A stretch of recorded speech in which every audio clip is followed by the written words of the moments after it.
Électrochoc, le podcast des électrons libres.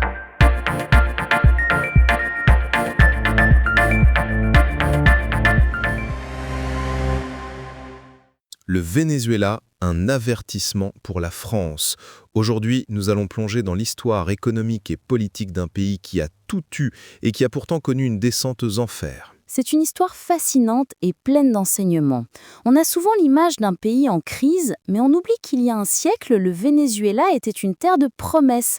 Tout a commencé en 1922 avec la découverte d'un puits de pétrole au potentiel absolument phénoménal. Phénoménal, le mot est faible. On parle d'un geyser de pétrole de 40 mètres de haut qui a craché l'équivalent d'1 million de barils en 9 jours. C'était du jamais vu. Cet événement a littéralement mis le Venezuela sur la carte mondiale de l'énergie et a lancé ce qu'on pourrait appeler ses 30 glorieuses. Exactement. Dans les décennies qui ont suivi, le pays s'est transformé à une vitesse folle. Caracas est devenue une métropole futuriste, avec des autoroutes suspendues, une vie culturelle bouillonnante. Le pays attirait des immigrants de toute l'Europe, y compris de France. On l'appelait la Suisse de l'Amérique. Une Suisse de l'Amérique qui vivait presque exclusivement de pétrole. L'agriculture a été délaissée, l'industrie jugée inutile. Pourquoi produire quand on peut tout importer grâce à une monnaie, le bolivar, qui était extrêmement forte?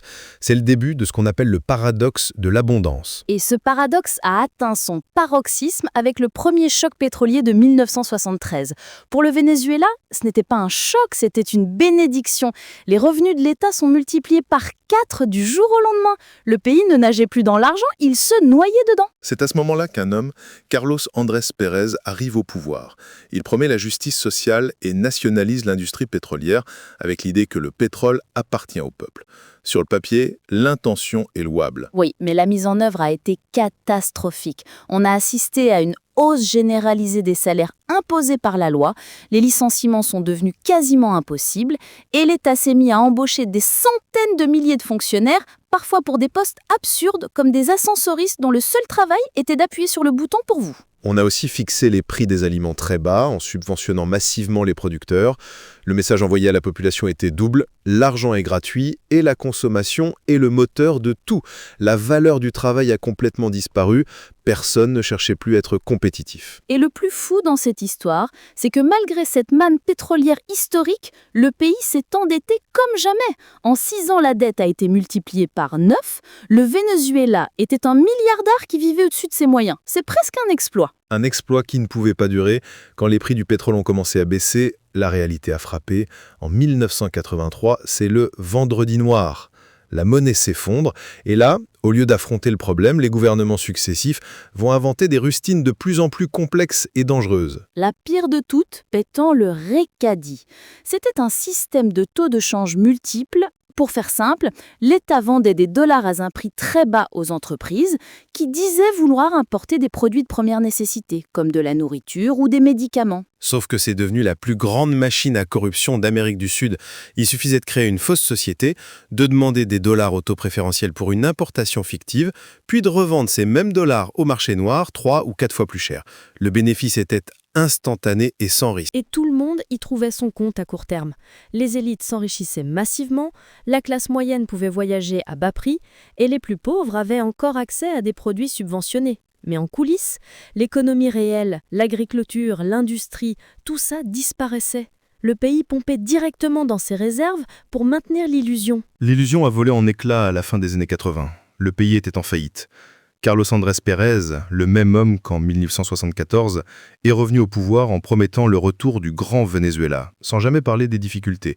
Et le lendemain de son investiture fastueuse, il a annoncé que les caisses étaient vides et qu'il fallait se tourner vers le FMI. Le choc a été terrible. Les subventions ont été coupées, les prix ont été multipliés par 3 en quelques jours. La population qui n'avait pas été préparée s'est révoltée. C'est le Caracazo, des émeutes d'une violence inouïe réprimée dans le sang par l'armée. On parle de près de 3000 morts. La confiance entre les peuples et ses dirigeants a été brisée pour de bon. C'est dans ce chaos qu'un certain Chavez est émergé. D'abord par un coup d'État manqué, puis par les urnes. Les Vénézuéliens étaient excédés par les partis traditionnels qui avaient tous mené la même politique clientéliste et refusé de voir la réalité en face. La corruption était partout, l'impunité totale.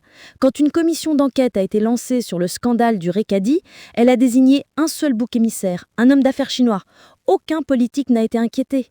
Le message était clair, les élites sont intouchables. Alors face à cela, le discours de Chavez, qui promettait une nouvelle république, a séduit. Les partis traditionnels ont bien tenté un front républicain pour lui faire barrage, mais c'était trop tard. Le peuple s'est dit « on n'a pas encore essayé de Chavez, ça ne peut pas être pire ». Et c'est peut-être la leçon la plus tragique de cette histoire. Si, ça peut toujours être pire. La politique qu'il a mis en place n'a fait que recycler les vieilles recettes dépensières en les poussant à l'extrême. On connaît la suite. Une hyperinflation, un effondrement total et une crise humanitaire. Le fil rouge de cette histoire, c'est le déni. Le refus constant d'affronter les problèmes structurels en se cachant derrière des slogans comme « le pays est riche » ou « de l'argent il y en a ». On a préféré parler de redistribution de la richesse plutôt que de sa création. C'est une leçon puissante sur la responsabilité politique et citoyenne. Les problèmes ne disparaissent pas quand on les ignore. Au contraire, ils s'aggravent. L'histoire du Venezuela nous montre de manière brutale que même lorsque l'on croit avoir touché le fond, il y a parfois un sous-sol encore plus sombre. Un avertissement à méditer, pour ne jamais oublier que la prospérité se construit sur la réalité, non pas sur des illusions, aussi confortables soient-elles. Soutenez les électrons libres. Abonnez-vous sur lel.media.